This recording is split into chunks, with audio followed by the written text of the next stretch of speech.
Hey guys, today's story is part one of a two-parter about a vindictive spaz. The first evil character I ever played became best friends with a paladin because another player was a vindictive spaz. It was the first long-term D&D campaign I ever played as well. I had started with a couple of homebrew BESM campaigns that were still ongoing at the time, as well as a few other convoluted homebrew Transformers tabletops that used mechanics from Warhammer 40k, and some very short-lived D&D games under my belt before this as well. I also had a couple hundred hours clocked into Neverwinter Nights multiplayer, which doesn't really count. I had been good or neutral in those games, more or less, and just wanted to try something new. Something Machiavellian in this particular case. The DM asked us to give our characters at least one major personality flaw, so this wouldn't be, as he put it, yet another band of flawless heroes who always get along with everyone and never act untoward. We were all very new. The game was played over the internet in the early to late 2000s with 3.0 edition and 3.5. It was the contender for the longest running game too, though one of the BESM games does edge it out. But I digress. I have a lot to cover and might have to split it into multiple threads as it is. I'll also not say who the vindictive spaz was.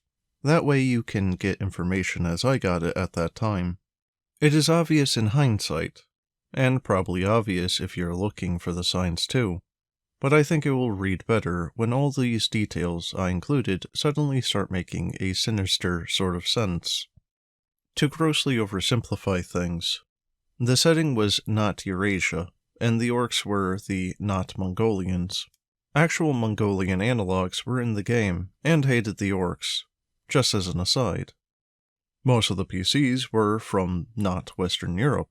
Not Russia and not Poland had already fell to the Horde, and it was threatening not Germany, where they had to make their last stand. My character, Darya Ivanova, was a displaced, lawful evil, not Russian noble. She abhorred the orcs. They destroyed her home and enslaved her people. She was power-hungry initially, so that she'd have the ability to avenge and liberate her people. But, like so many people, it eventually became a lust for power's sake. Her class was a fighter and a sorceress, and a dragon disciple eventually down the road. The paladin, Vladislaw Zek, a friend from another game I played in, who played a not Polish, very angry winged hussar who, like my character, had a very good reason to dislike the orcs, after they displaced him and murdered half his family in front of him. His personality flaw was a mild complex about not being able to save them. So as a character, he had a very either we all go home or none of us do attitude, when retreat was necessary, even to the detriment of the ones who could flee with their lives. Note to 5e people, paladins had to be lawful good in 3rd edition. The barbarian, Bjorn Bjork, a not Scandinavian berserker, who was chaotic good and always looking for a fight. He was a crazy blonde bearded guy who went into every tavern we encountered. He got plastered and tried to start a bar fight, every time. Non-lethal damage, of course. Yes, his name was also a Swedish chef reference. Bark, bark, bark.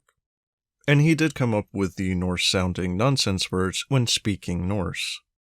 Compared to Zek, literally 6 because he liked Zeks in Gundam Wing, and Gwen, whose last name should be familiar, who were interested in Polish and Welsh history and took their inspiration from them. But I shouldn't get started. He was comedic relief, and for some people, that might have made him that guy, but we generally liked his antics overall. The ranger, Adarin, who was a neutral good half-elf, and I believe a moon-elf, and not French. Like Gwen, I don't really remember much about Adarin, other than how insane rangers were at dual-wielding in 3.0. and that she was a horny lesbian who wanted to lay with all three of the other female characters, but we always shut her down. Her flaw went a lot deeper than that, but that's neither here nor there. The rogue. A moon elf rogue. Kinda think gypsy. She was a true neutral kleptomaniac, but the sort to steal things, then immediately put them back. It was more the knowledge that she could steal it, rather than actually taking and keeping it. This was, of course, mostly done to NPCs, but it did cause some minor strife with the party on a few occasions. Gwen and Zex spent trying to help her work out her compulsions. She also took Shadow Dancer as a prestige class. The wizard, Gwendolyn Llewellyn, a not Welsh minor noble distantly related to the royal family. She was chaotic neutral, aka a redhead, and very stoic. She viewed others as expendable, in stark contrast to Vladislaw, and was willing to sacrifice people like chess pieces, mostly relegated to NPCs, naturally. Sacrificing a powerful piece, like one of the PCs on a whim, would be bad tactics. Still, the lack of value she put on human life might have exceeded Daria, though unlike her, it was strictly for the greater good. These weren't necessarily their original characters either. Bjorn had one before this, and I'm pretty sure FaZe and Aderin did as well, that died at low levels. But it had been a long time, and these were the ones present when crap hit the fan. The only reason you are getting as much detail as you are is because I went hunting for the logs for maximum authenticity, and there are still several missing. Note that while this game wasn't a slaughterhouse, character death was something that happened before the incident in the title. Then it became a slaughterhouse. We were all fairly new to the hobby at the time, because the DM didn't even question my choice to be evil beyond, "Are you sure? There's a paladin in the group." To which I responded, "It isn't like he'd know." The DM took that as cheeky bravado from some teen girl, but at the time I was so green I didn't know how detect evil was an at-will power for paladins. The game had been going on for a bit when I joined. I think they started at level 3 and were level 4 when I came in. The Orc Horde was trying to push past a river, and the PCs were trying to hold one of the several bridges against them. As part of a displaced host of Cossacks and not Russian nobles, Daria rode up on back, flanking the orcs and cutting a swath through them. Her mount was slain close to the party, perhaps deliberately on the DM's part to force camaraderie with them, and she got up to continue fighting. By this point, the surviving orcs had overran them a bit, and were trying to keep the party members separated and flanked. But Daria and Zex went back to back, just tearing into any that got too close to them, and slowly moving to the other PCs. She had casted mage armor on him during a lull in the action, which, given she was in full plate and could only still spell cantrips, was a ridiculous risk. But she actually managed it. He kept her healed, and there was an immediate bond, not just because of the magical support and shared Slavic heritage, but a mutual respect for just how many orcs were laying dead at each other's feet. They quickly saw each other as someone they could depend on, unlike the wildly unpredictable Viking, the cold and stoic wizard, the horny ranger, or the dang rogue. And, of course, she seemed saintly. When I said Machiavellian, I meant it. People always throw out the first half of that famous quote, "It is better to have feared than loved," leaving off the, "if you cannot be both." Daria was both. She always kept her word, was seemingly honest and forthright, generously always willing to help the downtrodden, and a lot of her gold went into things like donations to the church and feeding the poor. She was willing to interpose herself to protect an innocent, at great personal risk, and was willing to solve problems non-violently. However, Her unyielding hatred of the orcs was no secret to anyone, and shared by most of the party, and peaceful solutions or momentary truces with them to fight greater threats visibly disgusted her. But all of this was for selfish reasons. She wanted to cultivate a reputation. She wanted people to feel indebted to her. She wanted to call in favors and for people to feel obliged to help her without her having to threaten or coerce them. Zex didn't use his detect evil very often. The DM was reliable in making every Gabo and orc evil. He had accidentally detected her at one point, but the DM ruled that as he didn't see who he was detecting, and he didn't know it was her, which was something he shared with me out of character. Zex was trying to find them in a maze after getting separated, and used it to get to the nearest band of bad guys. He came upon the scene to find her and Bjorn's first character fighting with orcs and ogres, and so it was decided he wouldn't have been able to tell one evil from the one surrounding it. I was getting pretty nervous once I realized what was probably going to happen eventually. I considered telling him out of character, but I really am glad I didn't in hindsight. For most of the players, the shock that she was evil the whole time was fun. I wanted Daria to shield her alignment, but I had said earlier that she probably didn't consider herself evil. I wanted to play her as someone that didn't know or think of themselves in that light. You know, like an actual person. So that would have been metagaming, and the DM was strongly against that, as you will soon see. Naturally, they took the battle to the orcs eventually, becoming a scouting party of sorts and an elite unit for dangerous, vital missions. It was in the not Middle East that crap went down. Hard. Shortly after arriving, my character got hungry and thirsty, which was odd. Daria had a ring of sustenance. She noticed the ring was missing because of this, and assumed she had it stolen in one of the Wretched hive of scum and villainy. port cities that they had visited, and had been careful to scrounge supplies where she could. Daria was dedicated about going as far as she needed to defeat the orcs. This included at her own personal expense. Bumming food or water off for companions who had brought supplies for themselves, not for a sixth person who had none, was out of the question. Her pride also played a major role in her refusal to do so. She wouldn't even ask to turn back so she could go and buy some food. As time was of the essence for this mission, she knew the others might Sabotage themselves with charity. if they found out, so she kept her situation hidden. I liked this DM, and trusted that this was just random happenstance, but he still apologized to me and insisted that it wasn't him being deliberately cruel. Shortly after, we captured a goblin scout alive. We knew that there was a mummy's tomb with relics and treasure that the orcs were searching for. We also knew that this goblin knew its whereabouts and had already told an elite group of orcs. Keeping powerful magic items out of their hands was of paramount importance, hence why time was of the essence. I knew immediately this was going to end badly, but Daria would let the others interrogate it. Why get her hands dirty? Help us interrogate this filthy creature, Daria. Well, crap. Well, still, as long as we do it privately.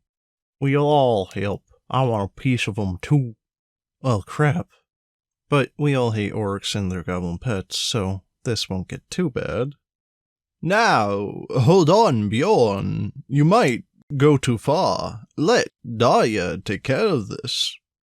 Well, crap. Daria isn't dumb, though. That would clue her in not to go too far. Haha, I'm so smart. Let me brag about my cleverness to the DM. Never do this. Well, her wisdom is a bit low, and that is the stat that they would govern that. Not intelligence or charisma. You have, 2 ranks in sense motive. Why don't you roll for it? Me making a note to boost that skill later. Seriously? Humor me. It's a 1. Also me. Crap. Myself after a while. Can I change my alignment? Just say that she has been with the good guys so long, they've rubbed off. This was bullcrap, and we both knew it.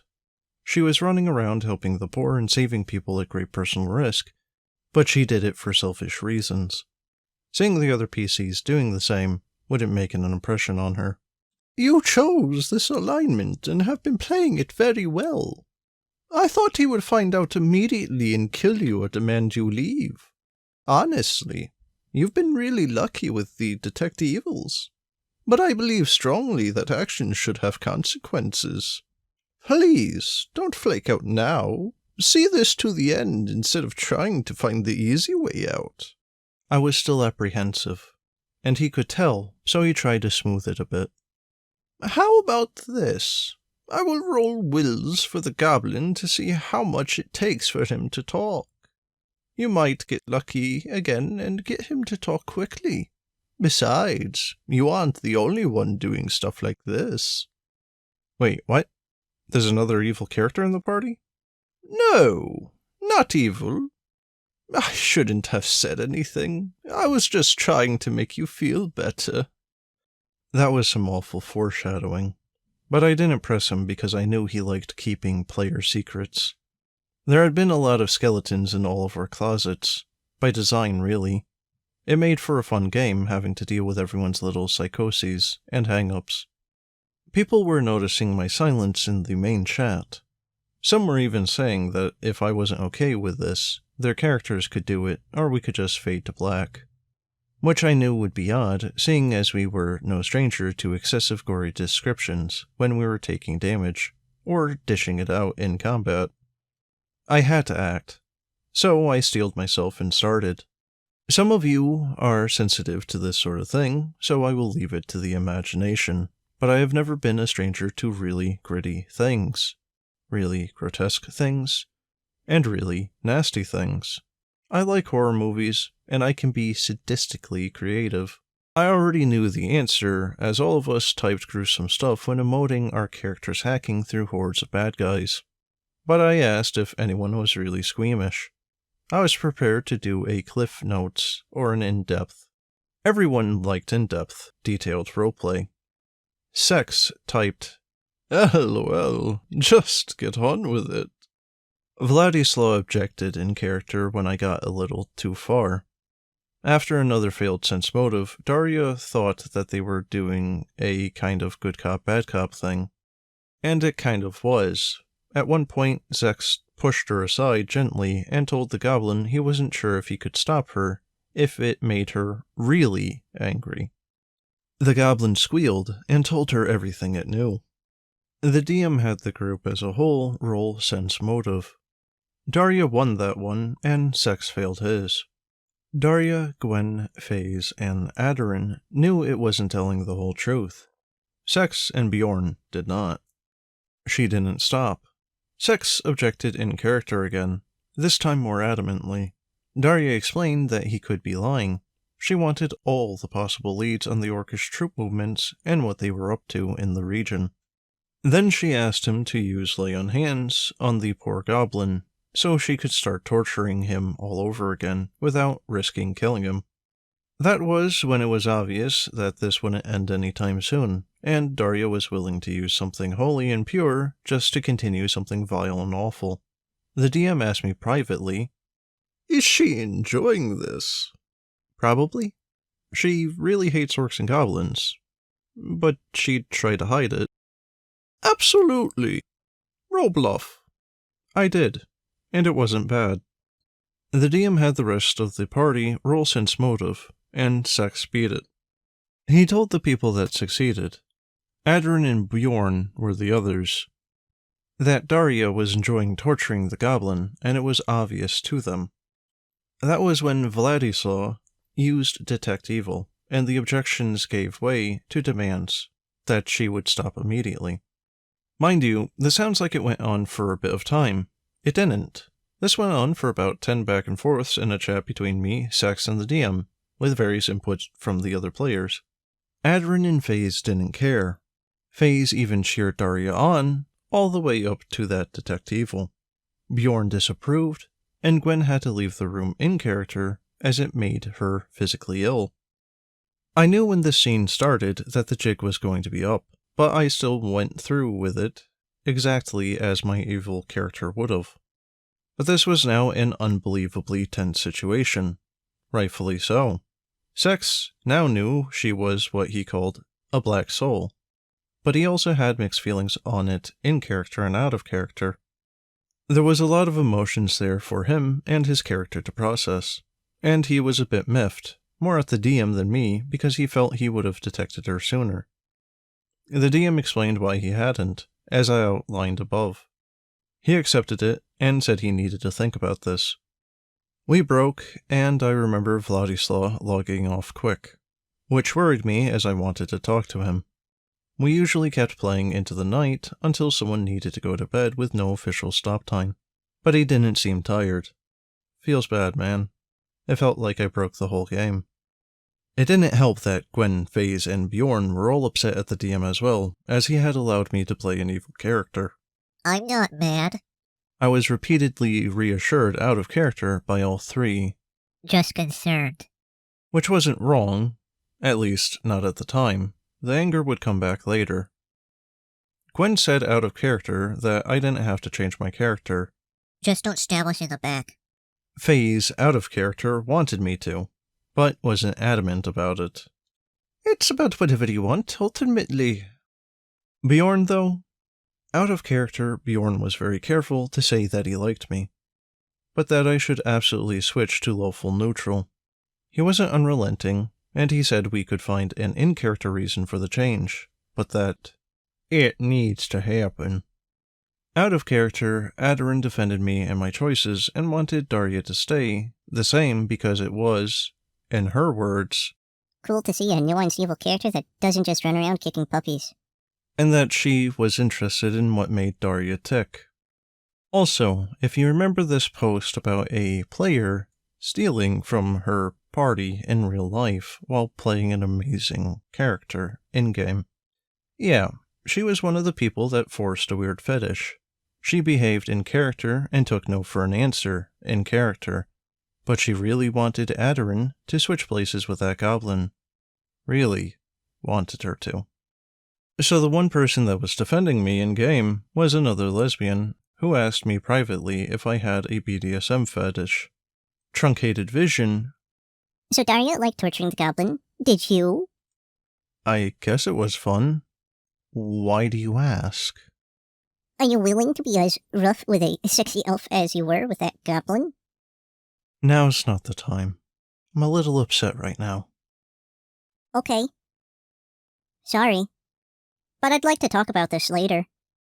Maybe a non-canon side scene? Night! From this point on, imagine some variation of this conversation happening, say bi-weekly. Replete with her sending images, always an SFW, and those images getting steadily more and more extreme over time. I allowed it at first because of reasons. But eventually it dipped into outright guru and what the heck is wrong with you? Which I did kind of make my own bed on that by putting up with it for so long. I must stress that she stopped when prompted, but would still send messages vaguely alluding to her more violent fetishes. I contacted Vladislav between sessions, and he said point blank he wasn't mad and just needed to think about how his character would react. We considered working out ahead of time of what they would say to each other, but both of us agreed that that would be cheap given how dedicated the DM seemed to be on avoiding any kind of metagaming. We agreed that no matter what happened, neither of us would take it personally, and I felt much better after that. In the next session, Vladislav confronted Daria in character in full about this. There was a heated argument about morality, whether it was okay to go as far as she did, and she carefully explained to him that she would do whatever was necessary to stop the orcish horde, and that she was dedicated to the goal, and would achieve it by whatever means she deemed necessary. And if that really bothered him, then that was regrettable. But they could go their own separate ways later on. The short of it was that she would in no way pull her punches against this threat that had devastated both of their homelands, who, in some cases, had done worse to their countrymen on a whim than she had done to this goblin with a reason. That was when the goblin had interjected and asked Vladislav to kill him and put him out of his misery, which he did. This irritated Daria, but she decided to cut her losses. This split the other PCs as well, especially the ones that knew there were things the goblin didn't tell us, mostly regarding the size of the detachment sent to the crypt, and that an ogre lord, which was an ogre mage with PC levels and the highest ranking non-orcish member of the horde, was among them, and that they knew there was a secret entrance, which would force the PCs to deal with all the worst traps and encounters. But I'm getting ahead of myself. Vladislav made it clear he was more concerned about the way she seemed to enjoy it. This had been something that I had prepared for. Daria wasn't a liar. She might mislead, but she had a tendency to tell the truth. I had to decide whether she was aware of how much she enjoyed torturing it, and if she was willing to lie about it in the week leading up to this. Ultimately, she said any pleasure she got from it was derived mostly from vengeance against this creature and his ilk for what they had done, which was a half-truth, but one she probably believed as well. Vladislav started to lecture her on being enveloped in cold vengeance, to which she agreed to not go so far in the future and to let the others handle interrogations. Overall, this was enough to play down the hostilities, but not enough to smooth it over. When Zex killed the goblin, he did so while glaring at Daria. It was directly after she declared she wouldn't pull her punches, and very deliberately meant to be a point. To tell her, "No, you will, even to our detriment." To summarize, Adrin was her only real supporter at this point, even if it was only a lukewarm one. She defended Daria as, "Even if she is evil, she's done alright by us." Of course, it was pretty obvious that she had developed a crush on Daria in character, and out of character, to pretty much everyone else. So she was overall dismissed as a credible voice in her defense. Gwen and FaZe seemed to think torturing the Gobbo was totally acceptable. They were mostly put off by the revelation that Daria was evil, but were both irritated with Zex for killing it prematurely, Gwen being the more vocal of the two about it. Gwen was more upset at being forced to watch, and the sight had nauseated her, but she was fine with doing whatever needed to be done. FaZe refused to talk to Daria and emoted keeping her distance. In character, she point-blank told Daria that she should leave the second we got back to civilization. Gwen and Bjorn both agreed. Bjorn and Zex were very upset with what she did, and were unaware the goblin had been hiding information. They agreed with Gwen that killing it had been rash, but Zex stood by this decision. "I had to make a point." Bjorn seemed a little less angry about it than Zex. There was a very real chance that the paladin would have gone into it with her, big time, if this other character's actions, in character and out of character, hadn't forced them together. Now to the tomb. It was a slogfest. Worse, the Ogre Lord had scryed on us and decided to let us do all the hard work, then come in and take us from behind. Made worse by the inter-party strife. Yes, Daria still helped them, and they still helped Daria, but Zex was always sure to play out his look of trepidation whenever he healed her. It is also around here when we started noticing long pauses. It was obvious that the DM was distracted with something. This was because of some scheming from the Spaz that I will get into in depth more later. Eventually, when heading down a hallway to attack some undead, Daria took a pretty nasty spill into a pit trap and got separated and heavily damaged. Calling back and forth, the party stopped to make sure she was healed up via potions before debating the next course of action. They lowered a rope. It wasn't long enough, so they tied two together. and the use rope check wasn't good enough, so the second rope came untied when she tried climbing it. At this point, Gwen and Faze wanted to go on without her, though with objections from Sex and Aderin, Bjorn played it cool, like he didn't care either way. For Sex, this was a character-defining moment. Even if she was evil, the idea of leaving someone behind went screaming against his character and said character's history, even if it wasn't necessarily a death sentence. I need to stress that none of them seemed like they were doing this with the intention of causing her to die. Bjorn finally agreed with Faze and Gwen. Aderin wanted to climb down there with her, and Sex was getting irritated, and the five of them began bickering in a very hostile way, leading up to Bjorn shoving Sex after Sex had called him a moral coward. Fists were raised up. Daria snapped immediately and yelled at them to stop. And they did, as she had a commanding presence from a massive charisma score.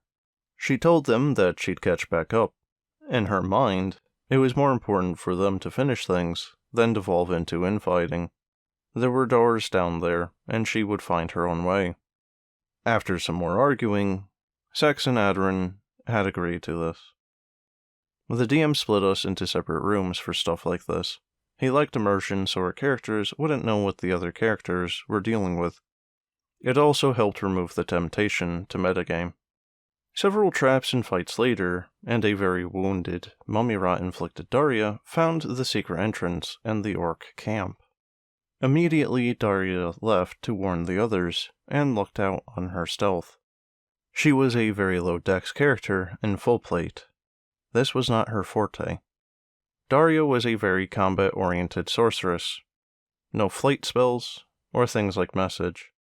So she had to find her way through the dungeon. To make matters worse, neither she nor Gwen knew Remove Curse or Break Enchantment, though Gwen had bought a few scrolls of these two spells, just in case. At this time, they found the mummy boss. They fought it, and Gwen used up all of her high-level spells. All of Sex lay on hands, and all their healing potions, and Aderin got downed. Worse yet, everyone had contracted mummy rot as this boss liked teleporting around and summoning more mummies. So Gwen used all of her Remove Curse and Break Enchantment scrolls, fixing everyone but Bjorn, who was in the best shape and being good aligned was willing to take the risk so the rest could live. Daria came in to tell them the bad news, and they acted like they didn't want to believe her, but they started setting up fortifications and collecting as many potent items as they could identify on the fly. Daria found a scroll of Break Enchantment as they looted, and realizing Bjorn was in a better fighting condition than her, she used it on him. He could then have his disease cured, and a restoration potion could send his HP back up to nearly full. We needed him to be his engine of destruction self. He acted really weird about it, and gave a gruff thanks. We beat back the Ogre Lord and his minions, but it was hard. The party was bereft of almost any supplies outside of food and water. This might have been the closest we ever came to a total party wipe, but we all survived. Daria went down, though, and at the end of the fight, the Spaz suggested letting her die. It wasn't well received by the others initially, but they reasoned that not helping her wasn't the same as murdering her, again pointing out that she was evil and couldn't be trusted.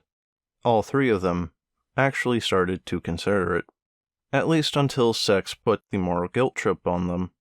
Didn't she break Bjorn's mummy curse instead of her own? She only did it because I was in a better condition to fight. But she still did it.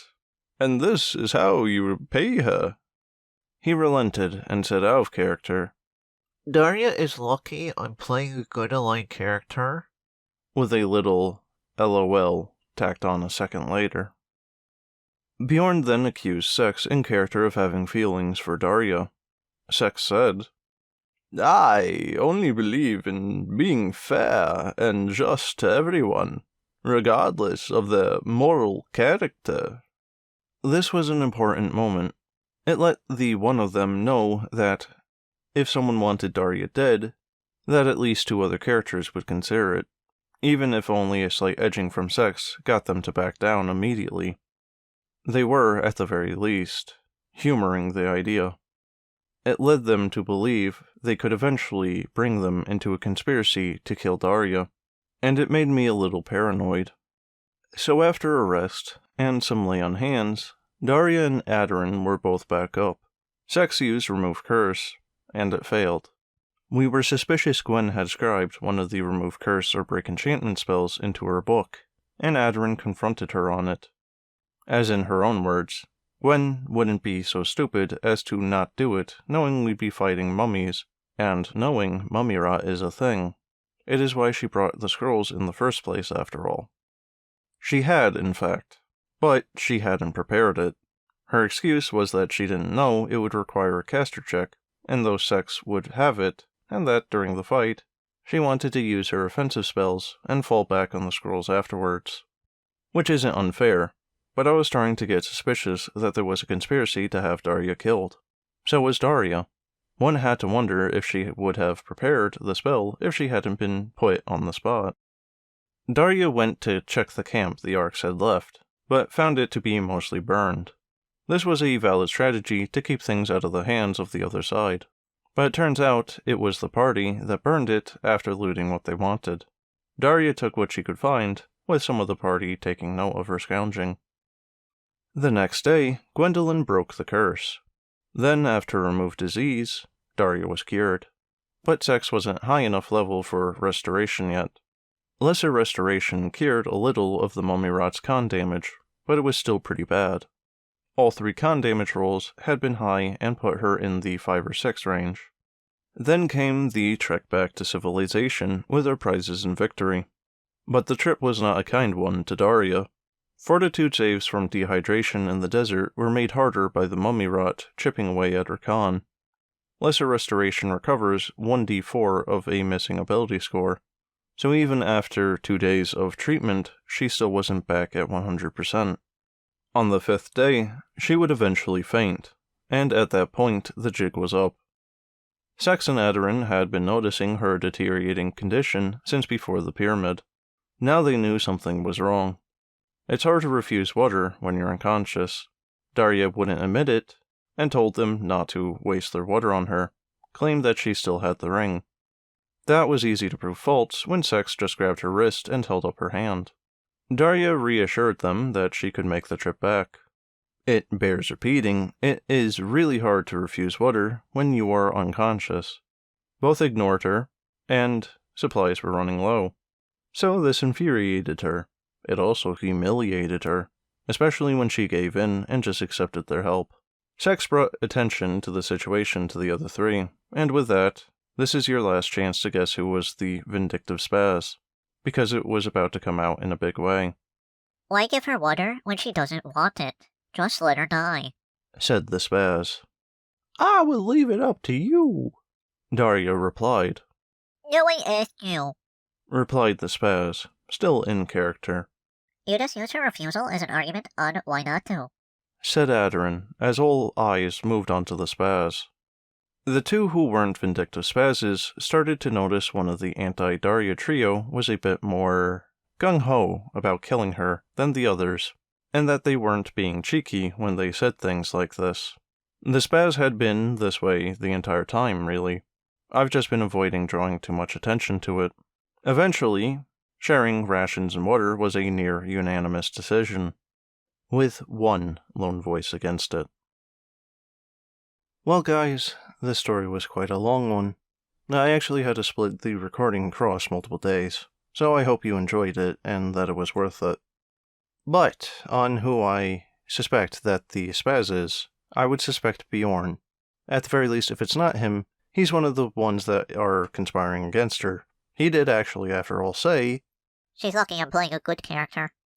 As for the thief of the Ring of Sustenance, there is a rogue after all, so there's a decent chance that they are the one that did it. So my second guess would probably be FaZe, the rogue. And another thing I'd like to say is the Paladin could very easily be the main culprit, but the Paladin is, at least in my opinion, RPing a Paladin extremely well. I'm far too used to paladins being played as lawful stupid. I could be wrong, of course, but I don't suspect the paladin at all, especially considering how he's been trying to prevent Daria's death on multiple occasions. So yeah, guys, I hope you enjoyed. It was a long one. Go ahead and leave a comment who you suspect is the vindictive Spaz, and part 2 will be on another narrator's channel, Artificial DM, so go check him out and find out the conclusion to this story. But in any case, guys, that's the end of the video. I hope you enjoyed, and if you have a story that you'd like me to narrate, let me know. And as always, thanks for watching, and have a good one.